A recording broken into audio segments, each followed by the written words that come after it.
students, how are you all? Hope you all are very good. Today, students, we are going to start our chapter first of class 4, which is about system unit.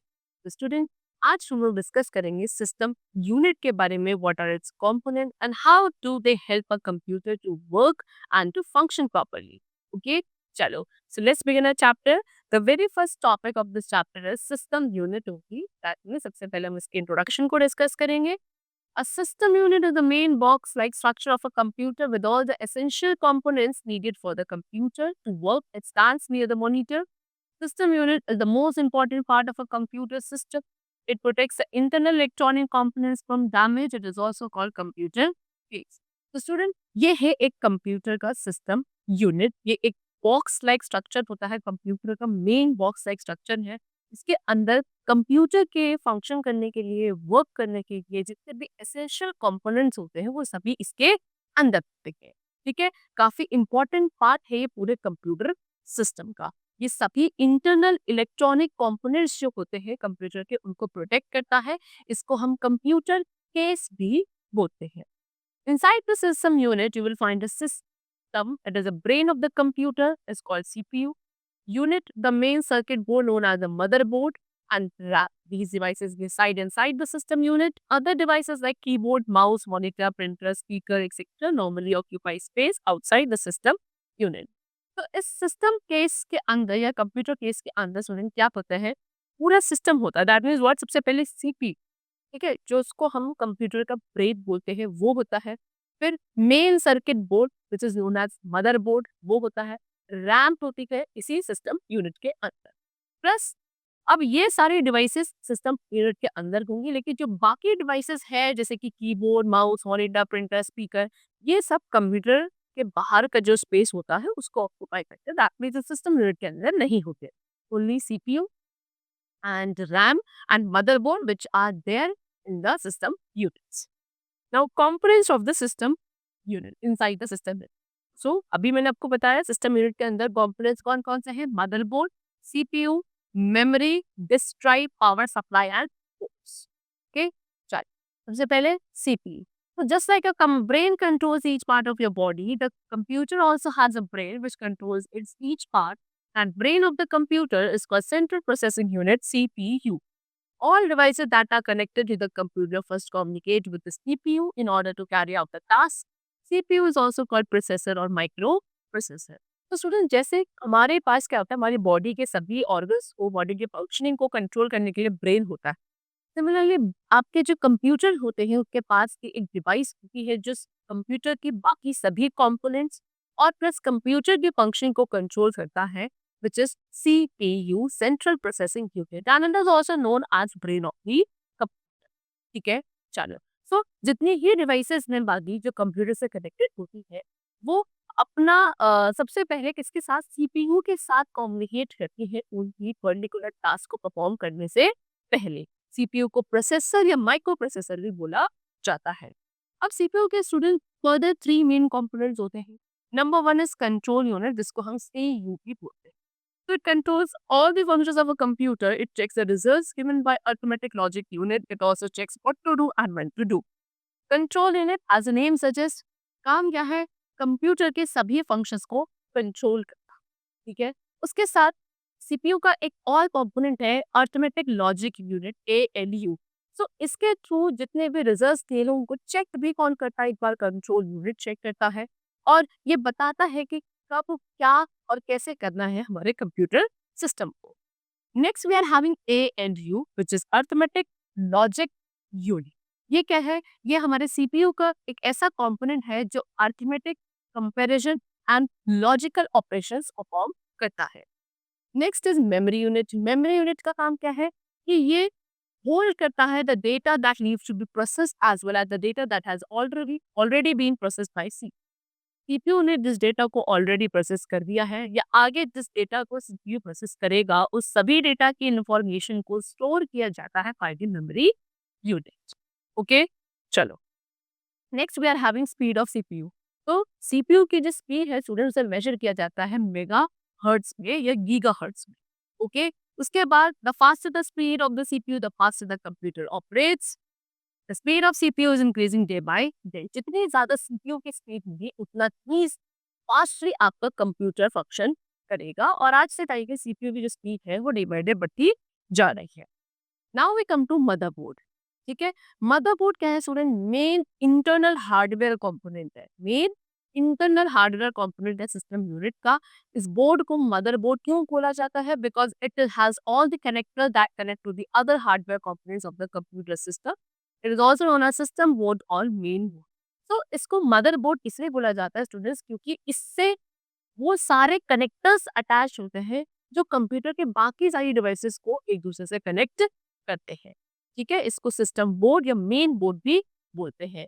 तो जितनी भी input और output devices होती हैं computer की, they all have their connectors for the motherboard. सबके connectors किससे होते हैं? मदरबोर्ड से ही होते हैं।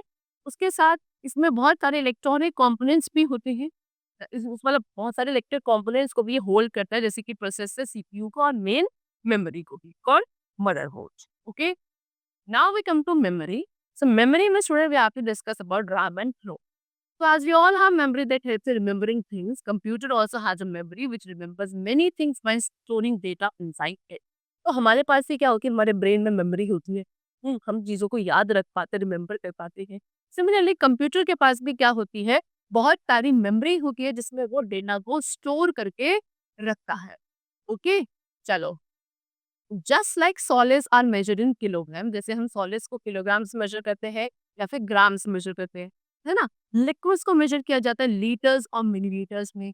तो कंप्यूटर की मेमोरी को मेजर किया जाता है बिट्स और बाइट्स की मेमोरी को कंप्यूटर की। ठीक है, a computer processes and store data and instructions in the form of two digits 0 and 1. These digits are called the binary digits or bits. A bit is the smallest unit of information that a computer can process and store. A group of 4 bits is known as nibble, and a group of 8 bits is called a byte. A byte is a minimum space required to store a character. So student, computer क्या करता है? किसी भी data या instruction को process करता है और मतलब इंस्ट्रक्शंस जो आप देते हो उसको स्टोर करता है सिर्फ दो ही नंबर्स की फॉर्म में। ठीक है, डिजिट्स की फॉर्म में, आइदर 0 एंड 1। और इन दो डिजिट्स को हम बाइनरी डिजिट्स या बिट्स बोलते हैं। ठीक है, बिट क्या है? बिट किसी भी इंफॉर्मेशन जो कंप्यूटर स्टोर करता है या प्रोसेस करता है उसकी सबसे छोटी यूनिट होती है बिट। ओके, 4 बिट्स का जो ग्रुप होता है उसको निबल बोला जाता है। 8 बिट्स का जो ग्रुप होता है उसको बाइट कहते हैं। तो बाइट क्या है? वो मिनिमम स्पेस है जो किसी भी कैरेक्टर को स्टोर करने के लिए इनसाइड द कंप्यूटर रिक्वायर्ड होती है। ओके, चलो। Now they have given us the what the table जो मेमोरी की यूनिट्स दिखा रहा है। ठीक है, सो 1 बाइट इक्वल्स टू कितना होता है? अभी बताया मैंने आपको 1 कैरेक्टर। तो 1 किलोबाइट में कितने बाइट्स होता है? 1024 बाइट्स। तो सब में 1024 का ही वैल्यू होती है, लेकिन जो नेम्स है वो डिफरेंट होता है। सी ऐसी 1 मेगाबाइट किसके बराबर है? 1024 किलोबाइट्स के इक्वल है। फिर 1024 मेगाबाइट्स में क्या बनाएंगे? 1 गीगाबाइट। फिर 1024 gigabytes equals to 1 terabyte. Okay, similarly 1024 terabyte equals to 1 petabyte. 1024 petabyte equals to 1 exabyte. 1024 exabyte will be equal to 1 zettabyte. फिर 1024 zettabyte में कहते हैं 1 yottabyte, and 1024 yottabyte will be equal to 1 bronobyte. Okay, चलो।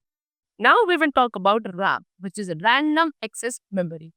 Student, ये हमारे computer system की main memory होगी जिसको हम रैम कहते हैं, that is random access memory, है ना? इसका मेन फंक्शन होता है डेटा को टेम्पररी स्टोर करना, इसको हम प्राइमरी मेमोरी भी बोलते हैं। टेम्पररी क्यों स्टोर करना? बिकॉज अगर एक बार पावर सप्लाई कट ऑफ हो जाती है और आप इस पे कोई भी इंफॉर्मेशन या डेटा को चल रहा था तो वो बेटा वहां से लॉस्ट हो जाता है। ठीक है, तो इसीलिए इसको हम टेम्पररी मेमोरी भी बोलते हैं कि डेटा इसका परमानेंटली स्टोर नहीं होता है, तब तक ही रहेगा जब तक पावर सप्लाई मिल रही है। अगर आप दोबारा से कंप्यूटर को रीस्टार्ट करते हो then the data will be lost.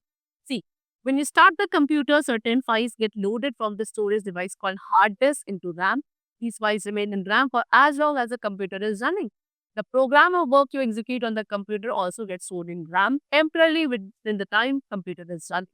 It is a volatile memory. It loses its content when the power is switched off.